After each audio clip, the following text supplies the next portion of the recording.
I'd now like to move on and welcome Professor Scott Bowman to come and give a welcome to CQ University. Professor Scott Bowman is President and Vice-Chancellor of CQ University, which he took on that role in August 2009. It's been, I guess, some massive changes. We were walking around yesterday just looking at the setting up, and just looking around at some of the buildings, and that's a really good indication of the positive energy that is around at CQ University, and there's been lots of huge changes. So I'd like to welcome Scott to come and talk. Thank you.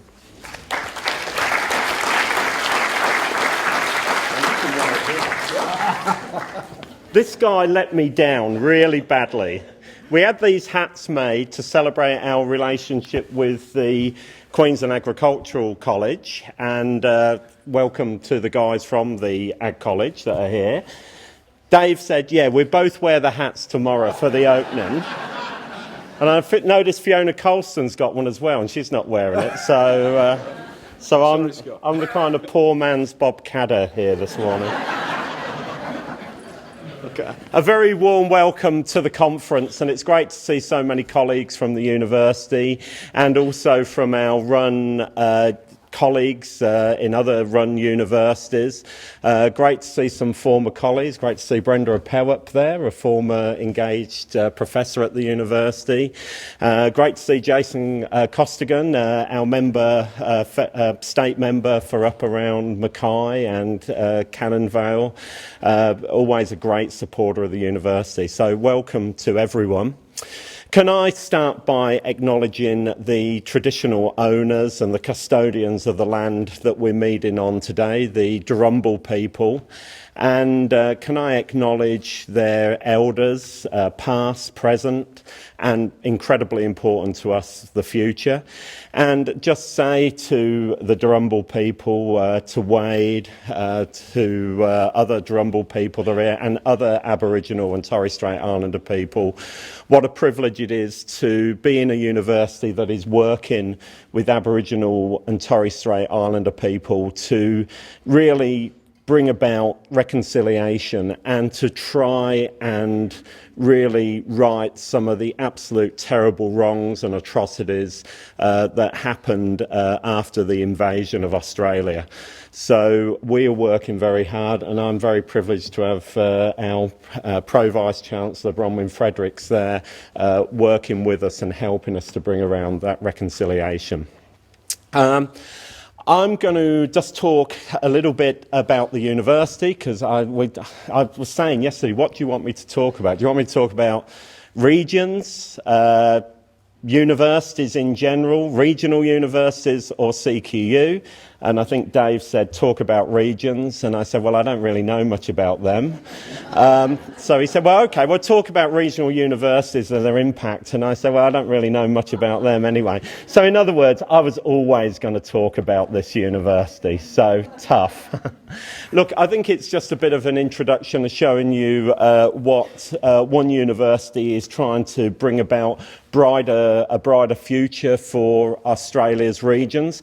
And I'm sure that just about any of the run universities could have stood here and given a presentation about the impact they're having. But I'll tell you about our university and the journey that we're on. It is a journey and where we're at with it. And it may give you some understanding when you're walking around and talking to some of my colleagues. So CQ University, Australia. Oh, yeah, it's working. So let me tell you a little bit about our university. We see ourselves as a university for everyone. We believe strongly that we are a university that prides itself on the people we let into this university. We don't measure ourselves by the people we exclude. Now, there are many universities that say we're a fantastic university because you've got to get an ATAR of 99.9 recurring or an OP of 1 to get in here. And that's fantastic for them. But what that means is anyone below that entry score is not welcome at the university or doesn't come to the university.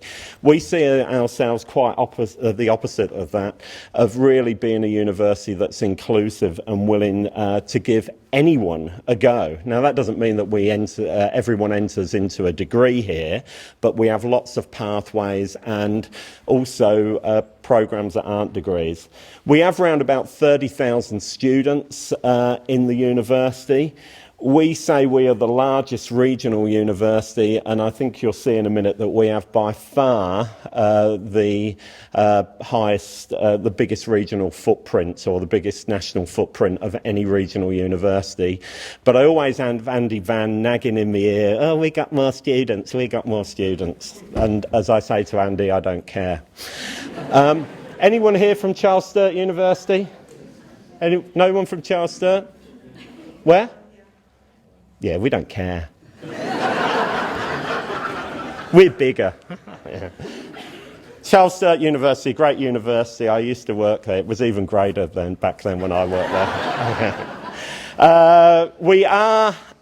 We call it a comprehensive university. We don't call it a dual sector university, because we don't see a divide between our vocational students and our higher degree students or our higher education students. We're just one university. So we do have around about 31% of our students doing vocational education. We do everything from Certificate 1 through to PhD. The guy at the bottom there,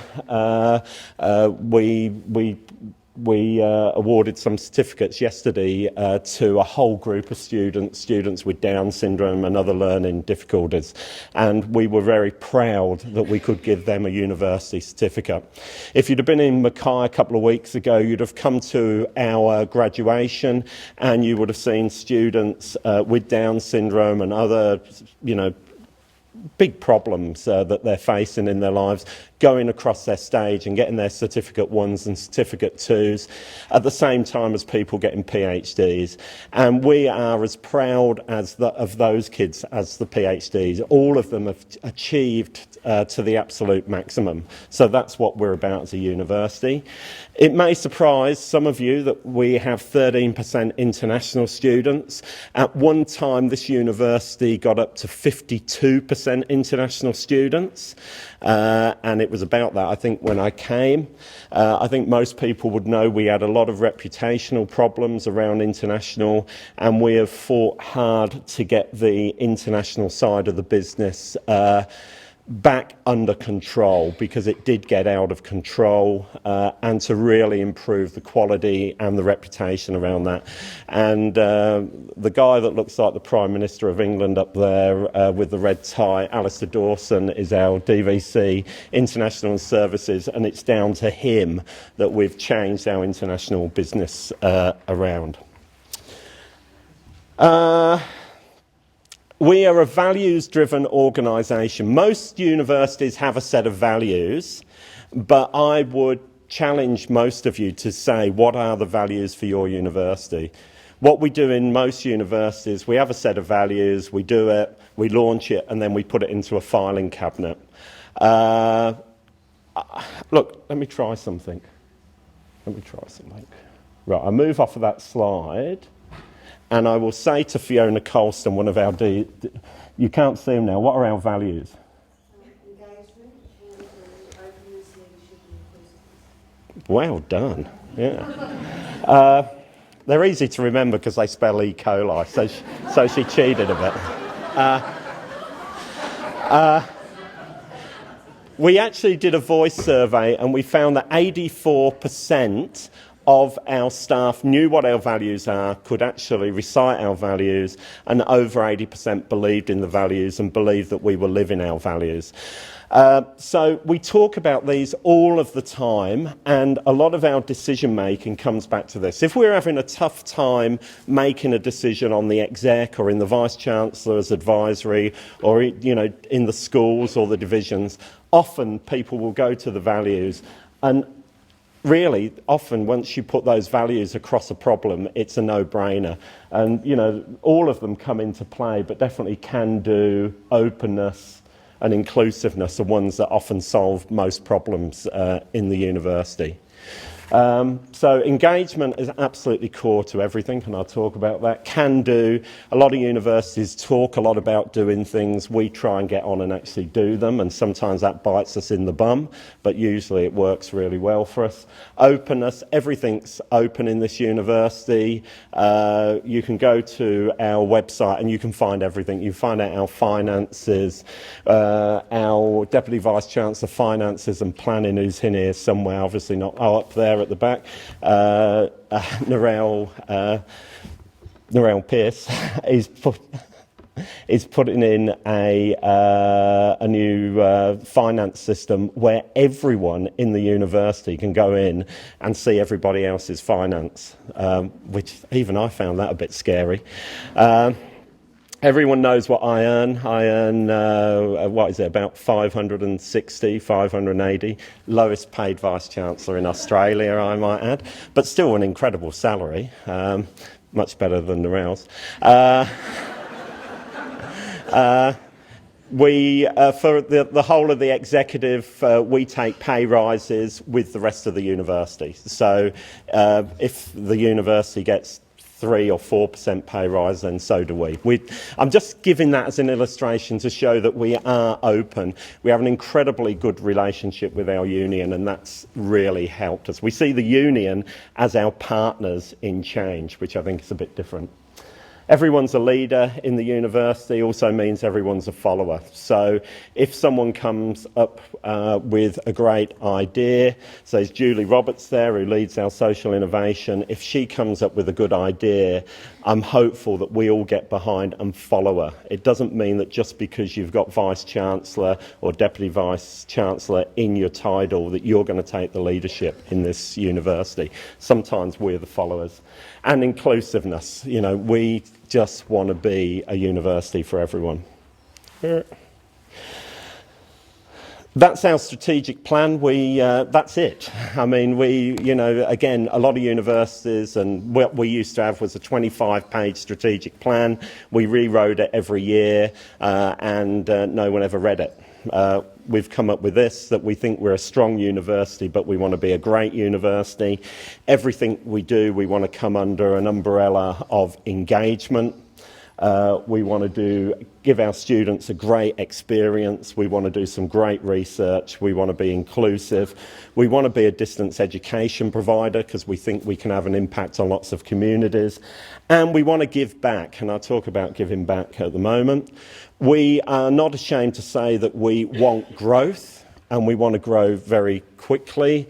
We have got incredible growth over the last few years. I think you're seeing growth in the sector starting to plateau out, and you know, some unis are getting now no growth or 2% growth, or even starting to see a fallback on growth. Narelle, what's our growth for this year? Yeah, so we've grown at sort of 10% year on year. I thought you told me yesterday it was 40%. Yeah, oh, I don't know. I hear numbers and I can't make head and a tail of half of them. But anyway, okay, so we're growing at around about 10%. But I will say this, our first preference applications for term 2 are at 48%. Anyway, I'm not boasting. So growth, you know, we do want to grow, and sustainability. We want to do this in a sustainable way. Yeah, we want to do all the greeny things and grow some trees. Alistair up there loves growing trees and things. Yes, there is that sustainability, but we also look at financial sustainability.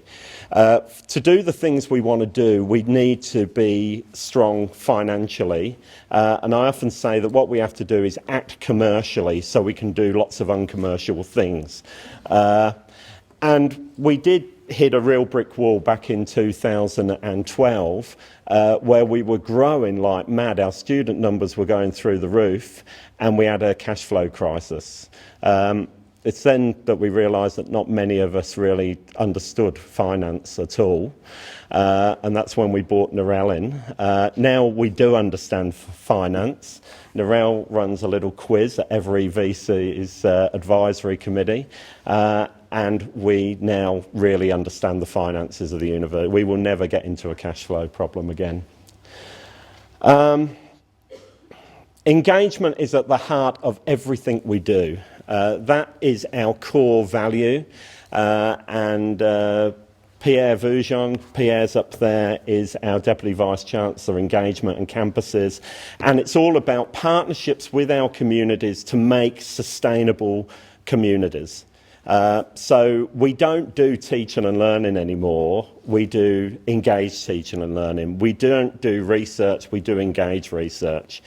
We're now moving into this incredible area and this journey that Julie Roberts is taking us on, which is around social innovation, which is really taking our engagement strategy to the next level. It's around Indigenous engagement, and Bronwyn's taken us to a new level in this area.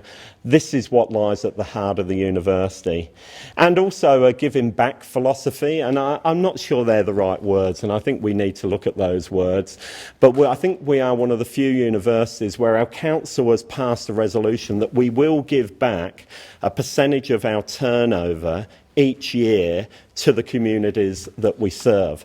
So obviously we're doing a lot of work in this country with our communities. Bronwyn's doing some fantastic things with Indigenous communities.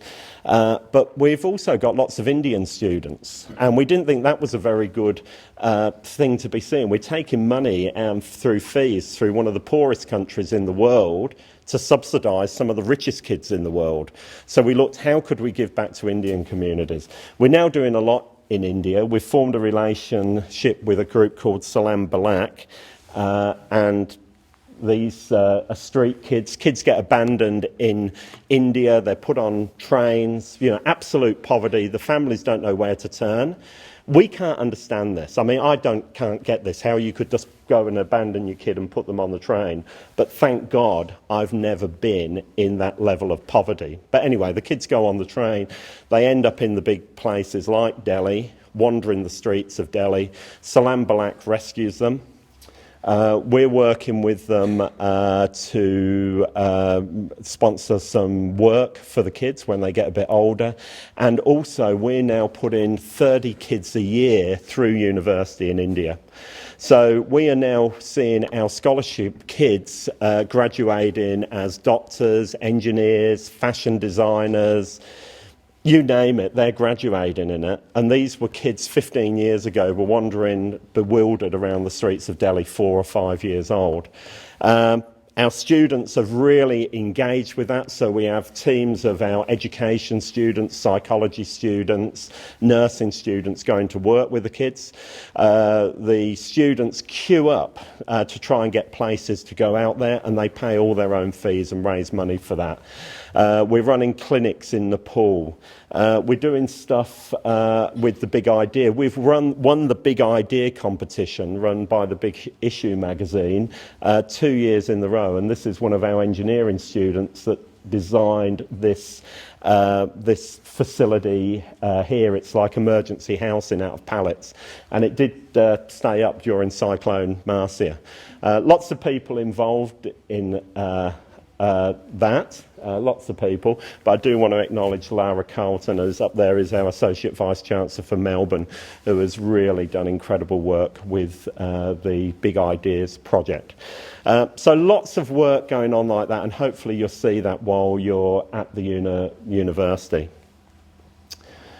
And then, again, going back to Julie's work, we this year became a member of the Ashoka U Group, and this is a group of worldwide universities that have at their heart engagement and social innovation and social entrepreneurism. We were the first university in Australia ever to get into this group. We weren't the first in Asia, which was a shame. Who beat us that? Hong Kong Management University. Singapore. Which one? Yeah, one of the, yeah.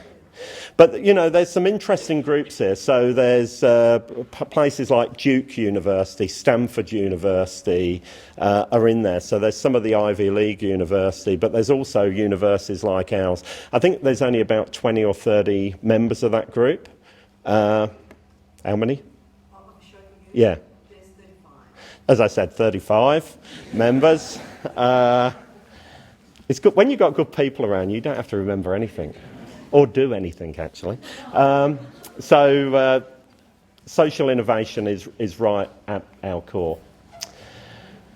Now, we are a bit of a weird university because this is just one campus of what is a national university.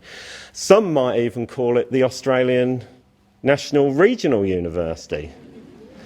Others, in other universities, might threaten you with legal action if you called yourself the Australian National Regional University. Anyone here from ANU? Goodness, there's a surprise. Okay. Right. So, look, we do have campuses right about around the country. Last year we really made a push into Townsville and Cairns, and I'll talk about that in 1 minute. This year it's Western Australia. We've been working with Geraldton people over there, and we've got folks from Geraldton here, which is fantastic.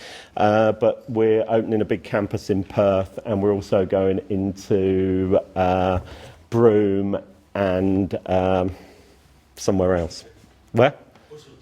Busselton, yeah. The person that's looking really pissed off over there is Trevor Davison, the Associate Vice-Chancellor of Western Australia, and is thinking, God, he can't even remember where we're opening a campus. Sorry, Trevor.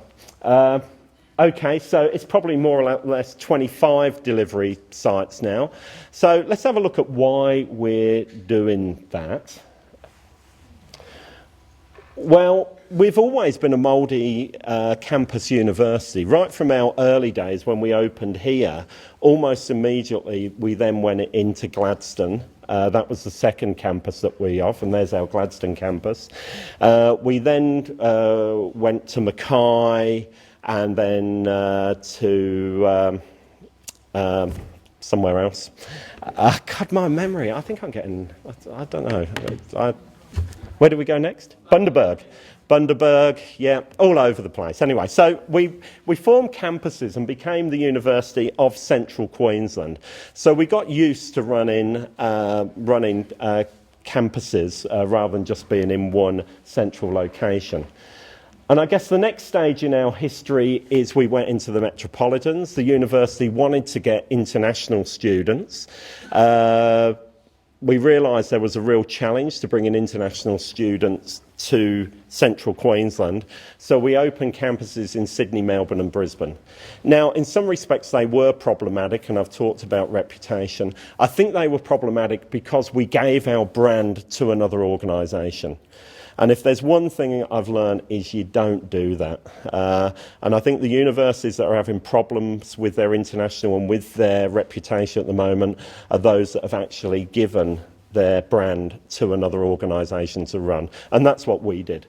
We've pulled that all in now. When I first came to this uni, I was basically a VC of half a university and had really very little to do with these campuses. Well, I soon sorted that out. So the metros. We then really thought that we've got a very large number of distance students, and they are very vulnerable. Because if you go back 10 years, we were one of the big 10 providers of big 5 providers of distance education. But that's not saying much because there was only 5. There were only 5 or 6 universities that were really interested in distance. And most other universities were looking down their noses at them and saying, oh, correspondence courses. We're a university of touch. We don't get into that stuff. Which was great, because then we could have all that part of the market. Fast forward to now, how many universities are trying to get into distance? You know, all those universities that were actually looking down their nose at distance now want to be in there. You've got Melbourne University. Anyone from Melbourne? There's a surprise. We've got someone here, Lara Calden, from the other Melbourne University, which is good. Everyone's trying to get into distance now. Very big brands. very big brands like Melbourne University. How do you compete with that? So if you're in Cairns, we had a lot of distance students in Cairns. Why the hell would you come to us to do a degree when you could go to Melbourne and do it online with Melbourne? And we thought if we don't answer that question, we're in trouble. 52% of our clientele is vulnerable. And we were starting to see our numbers drop in a lot of centres. So we decided to open study centres, and some of those were in fairly big cities, but we also put them in little places like this, in Charters Towers. We used what we call the Bendigo Bank model. We went into partnership with the community down there to put those campuses in. Jason Costigan nagged us to death until we put something into Cannon Vale. So we went into Cannon Vale.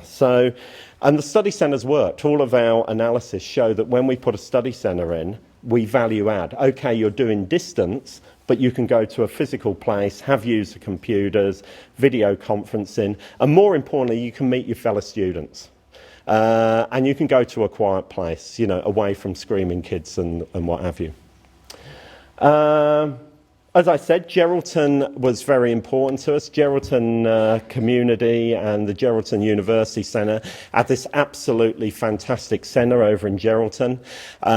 Some of the Western Australian universities weren't that keen to get involved with it, and I met someone from the centre at a conference, and we basically came to an agreement, shook hands on it, and that must be where's Natalie? Is Natalie here? How long ago was that, Natalie? 5 years ago. So, and I think that relationship's, from our perspective, has gone from strength to strength. So we're not going in with one model fits all. If we'd have gone into Geraldton and said, hi, we're here, we're going to set up a university campus, I think we'd have been run out of town because there was a very well-respected people there. So we work with communities in any way we can, and that's really our engagement agenda. This is the story of how things have developed. So we went into Townsville and we opened this little shopfront study centre for our students, and that went incredibly well. And then we found that the city up there, the community, really had an aspiration to become a 2-university city. We really want 2 universities in the city. So we then pretty rapidly expanded into that building, so we've taken a lot of space in there, and we've put a few niche face-to-face programs and quite a lot of supported distance learning in there. That is now growing. This is the big problem that Narelle, Alistair and I are working on sort of 24 hours at the moment, is where is our, where do we go next? Because we're going to have to expand in Townsville very quickly. We've got a similar issue up in Cairns as well. This is what Narelle is really pushing us to build, and we're trying to hold it back. But we will have a true city campus, like the one that we've got in Brisbane, Sydney and Melbourne, in Townsville, and we will in Cairns moving forward. Again, if we'd have gone into that city and the community wasn't behind it, we wouldn't have done it, because it would have been against our engagement philosophy. But if this weekend, Narelle's digging the footings up there, so you can go and watch that. I'm nearly finished, promise. That's our history, really good. What do we teach? We teach everything with, we've just got about every subject on the books, with the exception of medicine, dentistry and veterinary science. We have thought about medicine, and we see Charles Sturt really pushing for medicine. We've thought that it's probably easier just to dig a big hole and put our money into that. There's less heartache doing it that way. But who knows in the future. Do you have aspirations, Fiona, for medicine in your school? Yes, probably Scotland sometime in the future. Yeah. Narelle, she wants medicine. Okay. Pretty comprehensive. As I said, the university got pretty run down. We've tried to renew all of our facilities, and you'll see those around there. We nearly lost accreditation for engineering. These buildings became almost derelict. We've poured a lot of money and other people's money into rebuilding the uni. Research, we have made a conscious decision really to focus the research. So rather we were doing a lot of hobby research, people were doing research in lots and lots of different things. We've tried to focus that, and Grant Stanley, our DVC research, has really got our institutes and centres sorted out now. So look, that's him with his hat. He couldn't wear it this morning, but wears it for a picture. Yeah, so we're doing some really interesting but engaged research. If it doesn't have an impact on our communities, then why bother doing it? And that what you're holding there had a big impact, didn't it, Dave? That was, yeah. What is that? I'm glad you asked. What is that? Dave came up with this device. So a lot of communities don't have Wi-Fi access. So what he came up, you could actually, because they're working on smart ear tags for cows, why not put a transmitter, a Wi-Fi transmitter, put it into cows' ears, and then when they're in the fields, the farmers could connect in their computers to the cow's ear and connect with the internet.